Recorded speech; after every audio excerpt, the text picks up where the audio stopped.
नहीं कर पाए। विदुषी, समझ में आया?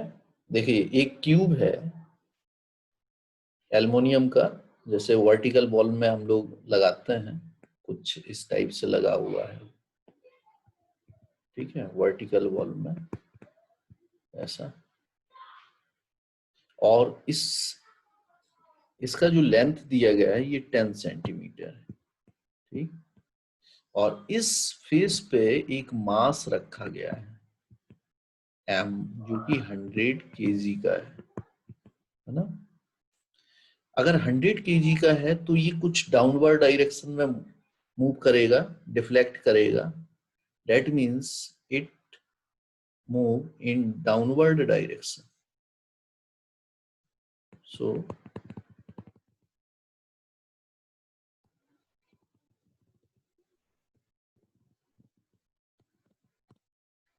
ये कुछ डाउनवर्ड डायरेक्शन में डिफ्लेक्ट किया,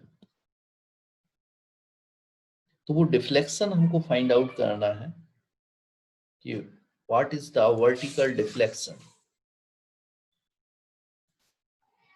अब इसमें देख सकते हो कि अगर ये मास यहाँ पे रखा हुआ है तो इसका weight of the body working downward direction, that means नीचे की तरफ ये वर्क करेगा mg, ठीक है। तो यही फोर्स उस पर वर्क करेगा, दैट मीन्स अगर हम जो है फॉर्मूला यहाँ पे अप्लाई करते हैं शेयर मॉडुलस का, F upon A theta, modulus of rigidity eta से। अब F यहाँ पे क्या होगा, F will be equal to the mg divided by, अब यहाँ पे आपको निकालना क्या है, थीटा की वैल्यू निकालनी है, और ए और यहाँ पे ईटा, ईटा की वैल्यू आपको दिया गया है यहाँ पे mg डिवाइडेड बाई ए। हमने क्या कहा था, कैसे निकलेगा ये ए, चूंकि one face of the cube A square, अगर फेस की बात करें हम लोग क्यूब का तो फिर वो क्या होता है, एक स्क्वायर के बराबर होता है।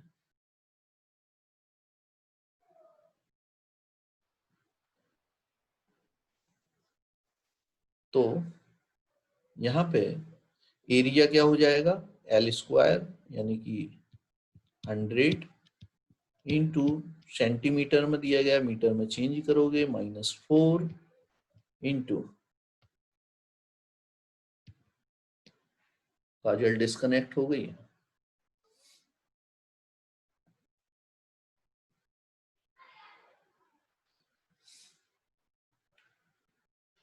ओके।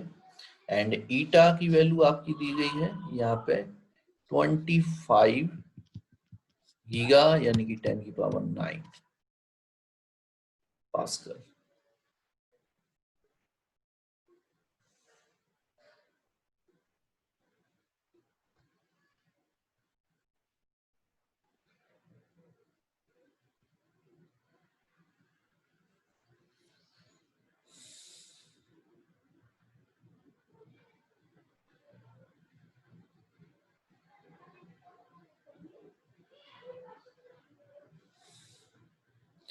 सॉल्व इट, बाकी वैल्यूज डाल दो, m की वैल्यू 100 इंटू g की वैल्यू 10 लेना चाहो 10 ले लो, और अगर, लेकिन 10 लेने पे ये कैलकुलेशन इजी हो जाएगा इसलिए हमने इसको 10 लिया है, बहुत इजी कैलकुलेशन है इसका, इंटू 25 इंटू 10⁹ सॉल्व कर दो। 100 से देखो 100 कट हो जा रहा है यहाँ पे, और 25 से 10 को डिवाइड करोगे तो 0.4 आएगा, और 10 की पावर यहाँ पे देखो -4 और +9 यानी कि कितना होगा, +5 ऊपर जाएगा तो -5 है ना।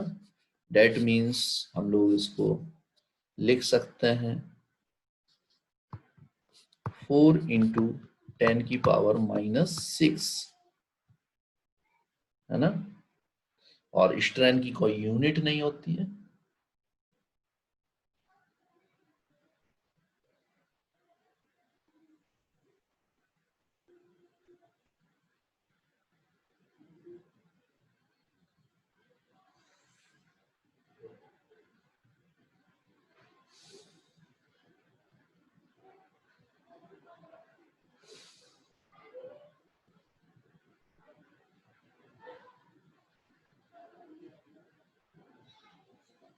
ये 1 मिनट, यहाँ पे ये 100 L है ना, 10 इंटू 10⁻², सही है। देखो यही आ रहा, ये दूसरा है, चेंज किया है सारी डायमेंशंस। पावर ठीक आ रही है। यस सही आ रही है।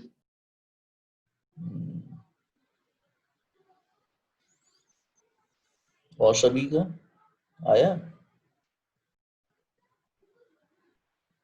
अब हम लोग एनर्जी पे न्यूमेरिकल करेंगे, स्ट्रेन एनर्जी।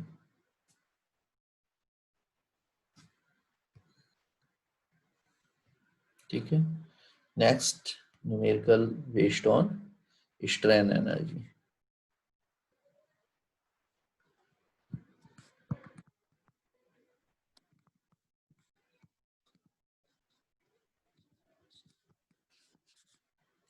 यहाँ पे अब हम लोग डिस्कस करेंगे स्ट्रेन एनर्जी पे बेस्ड न्यूमेरिकल।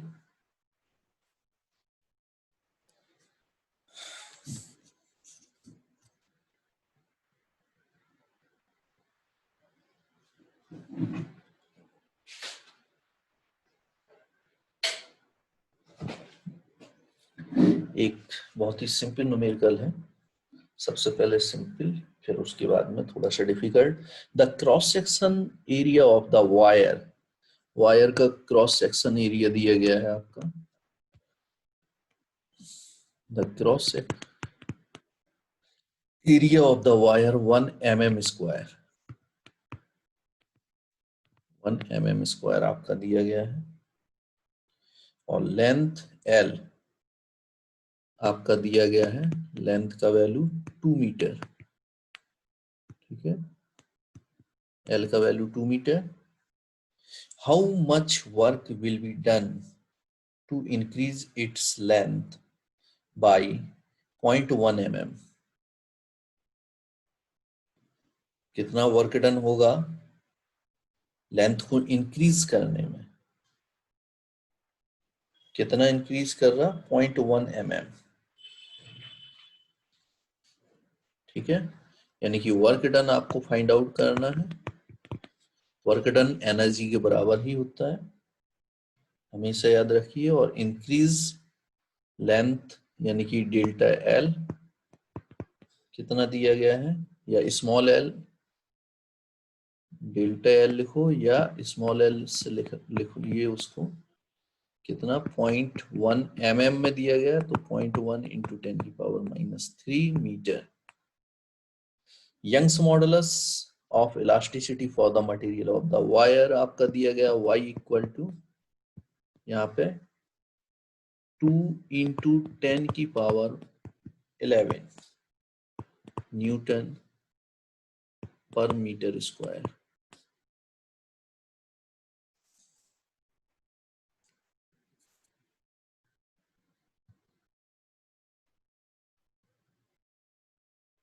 ठीक है, अब स्ट्रेन एनर्जी निकालनी है, यानी कि work done, work done will be equal to the strain energy, that means W equal to यहाँ पे क्या लग जाएगा, हाफ। और किसके टर्म में हमको निकालना है, क्योंकि यंग्स मॉडुलस दिया गया है इसलिए फॉर्मूला हमें यंग्स मॉडुलस के टर्म में रखना पड़ेगा। तो यंग्स मॉडुलस के टर्म में क्या होता है, यंग्स मॉडुलस इनटू स्ट्रेन का स्क्वायर इंटू वॉल्यूम, 3-4 फॉर्मूले हमने निकलवाए थे वहां पे। स्ट्रेन आप अलग से निकाल सकते हैं, स्ट्रेन को अलग से निकाल लीजिए। L अपॉन कैपिटल L होगा यहां से,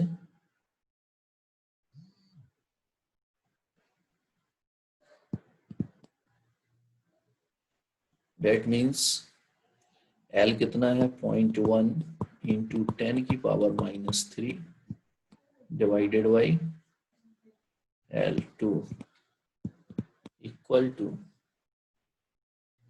कितना आ जाएगा